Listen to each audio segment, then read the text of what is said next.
আমি 22,000 পোষ্ট আৰু এপ্লিকেশ্যন অহা মাহত আমি দিমেই। গতিকে কৰ্মচাৰী এতিয়াতো অভাৱ নাই। আমাৰতো মানুহ চকী পাৰি বহিবৰ কাৰণে জাগা নাই এতিয়া অফিচবিলাকত। এতিয়া আমাৰ বহুতবিলাক অফিচত ইমান চাকৰি হৈ গ'ল, ল'ৰা ছোৱালী বহা জাগা নাই। আমি 22,000 নতুন পোষ্টৰ এডভাৰটাইজ কৰি আছোঁ। 22,000 পোষ্ট আমি অহা মাহত এডভাৰটাইজ কৰিম। তাৰ পিছতো যদি কিবা লাগে মই আগতে কৈয়ে থৈছোঁ যে প্ৰত্যেক বছৰত 20-30,000 পোষ্ট আমি চাকৰি দি থাকিম বুলি অলৰেডি মই ঘোষণা কৰি থোৱাই আছে। কিছুমান নতুন ডিভিজন খুলিব লাগিব, তাতে পোষ্ট লাগিব। কিছুমান চাৰ্কুল খুলিব লাগিব, পোষ্ট লাগিব। আগতে ACS-ত 400 ল'ৰা সোমাইছিল, এতিয়া 800 ল'ৰা সোমাব লাগিব, কাৰণ ল'ৰাৰ প্ৰয়োজন বেছি হ'ব। গতিকে মেন পাৱাৰ বাঢ়িব, কিন্তু সিমান হিচাপলৈকে এতিয়া আমি যোৱা নাই। আমাৰ পোষ্টৰ প্ৰয়োজন নহ'ব, কাৰণ মহকুমাবিলাক আছে।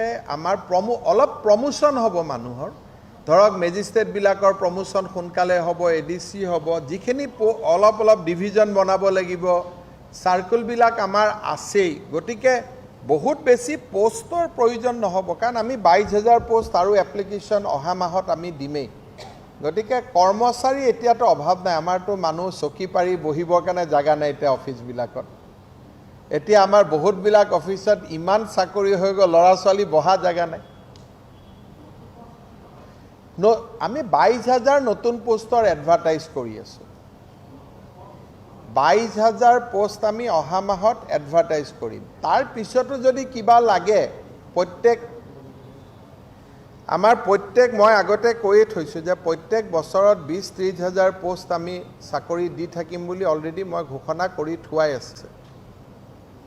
কিছুমান নতুন ডিভিজন খুলিব লাগিব, তাতে পোষ্ট লাগিব। কিছুমান চাৰ্কুল খুলিব লাগিব, পোষ্ট লাগিব। আগতে ACS-ত 400 ল'ৰা সোমাইছিল, এতিয়া 800 ল'ৰা সোমাব লাগিব, কাৰণ ল'ৰাৰ প্ৰয়োজন বেছি হ'ব। গতিকে মেন পাৱাৰ বাঢ়িব, কিন্তু সিমান হিচাপলৈকে এতিয়া আমি যোৱা নাই।